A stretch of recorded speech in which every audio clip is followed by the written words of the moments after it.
예, 안녕하십니까. 로집사 이정엽 변호사입니다. 네, 소동계 계사입니다.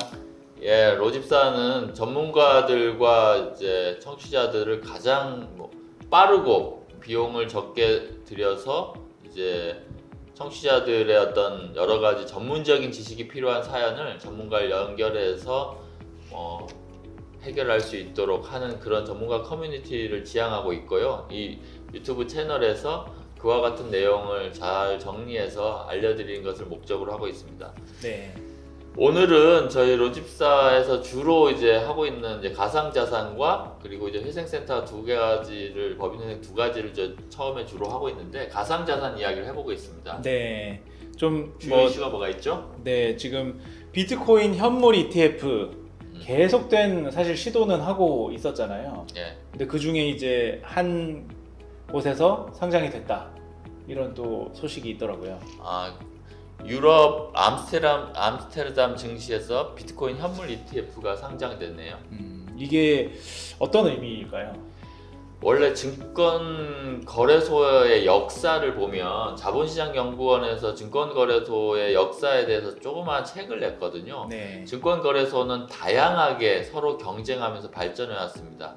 그런데 이제 영국 거래소보다 이제 암스테르담 네덜란드 거래소라든지 아니면 독일 거래소가 발전하게 된 이유 중에 하나는 혁신적인 금융 상품을 먼저 승인하는 것에 있었거든요.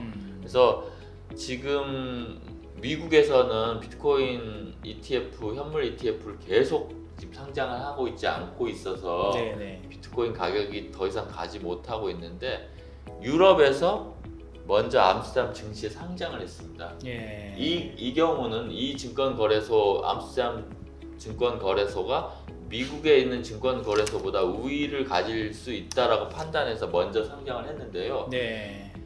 이 비트코인 ETF를 이제 기관들이 만약에 사고 싶다, 비트코인을 사고 싶다라고 하면 이제 암스테르담에 가서 이제 ETF를 거래할 수 있고 굳이 미국 증권 거래소에서 미국 시장에서 꼭 사야 될 필요는 없습니다. 물론 지금이야 미국 거래소가 가장 크지만 네. 과연 그게 계속될지 비트코인에 대해서는 유럽 거래소가 과거의 영광을 되찾고 다시 거기에서 비트코인이라든지 가상자산 ETF는 거기서 주로 거래될 수 있다라고 만약에 충분히 시장에 알려지게 된다면 암스테르담 증시에서는 또 비트코인 현물 ETF 거래소로 또 각광을 받을 수도 있다고 생각합니다. 그러니까 기관들이 비트코인을 직접 투자하지 않아도 비트코인의 그 가격에 연동한 투자를 하고 싶을 때는 이제 암스테르담으로 가겠네요.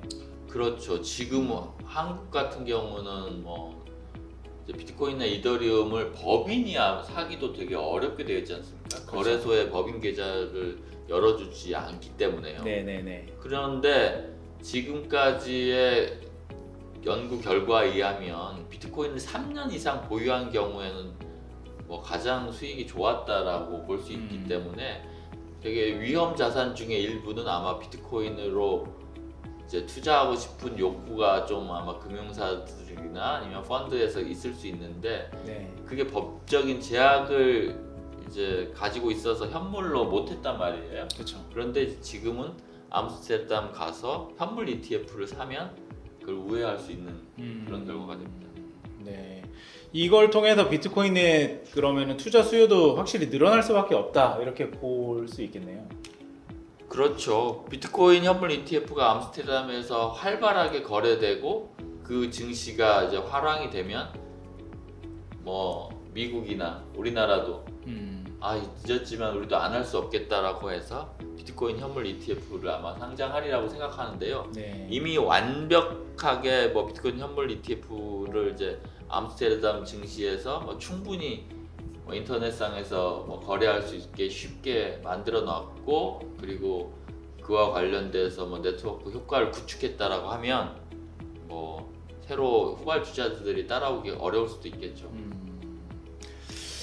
그러면은 앞으로 이제 미국이나 이런 곳에서도 시도되고 있는 게 그 상장이 될 가능성도 좀 높아졌다. 이렇게 볼 수도 있겠네요. 예.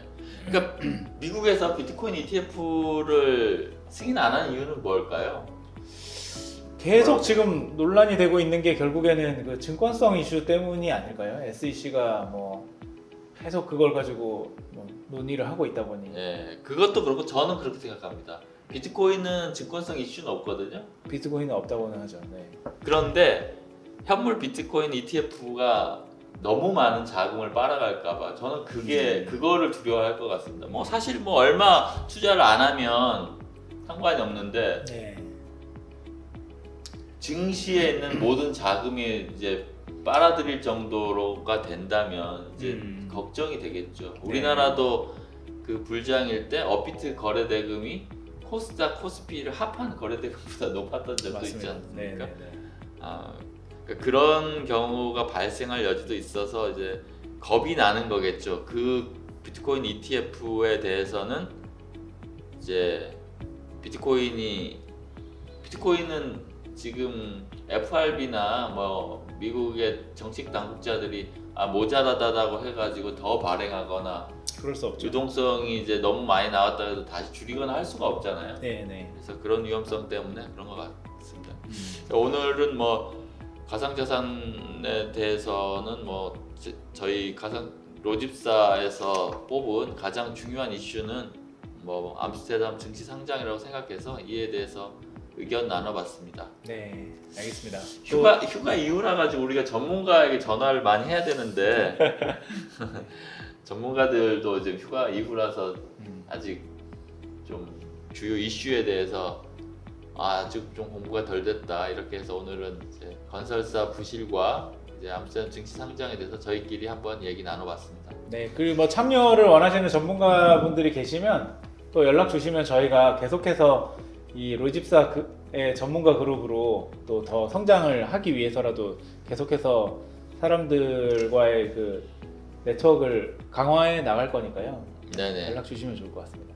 저희가 이제 지금 828명 정도 됐는데 네. 그 몇 명일까요? 지금 아침에 제가 좀 초대를 했기 때문에 좀 네. 늘었을 수도 있습니다. 네. 현재 기준 829명입니다. 한 명 더 늘었네요. 네. 1000명이 되면 저희 채널에서 뭐 조그만 세리머니도 하고 이 1000명의 팬들이라고 할 수 있는 최초의 1000명에 대해서는 저희가 어떤 방식으로 보답할 수 있는지 그에 대해서 좀 의견을 좀 나눠서 소소한 이벤트를 한번 해보겠습니다. 네, 알겠습니다. 예, 고맙습니다. 네, 감사합니다.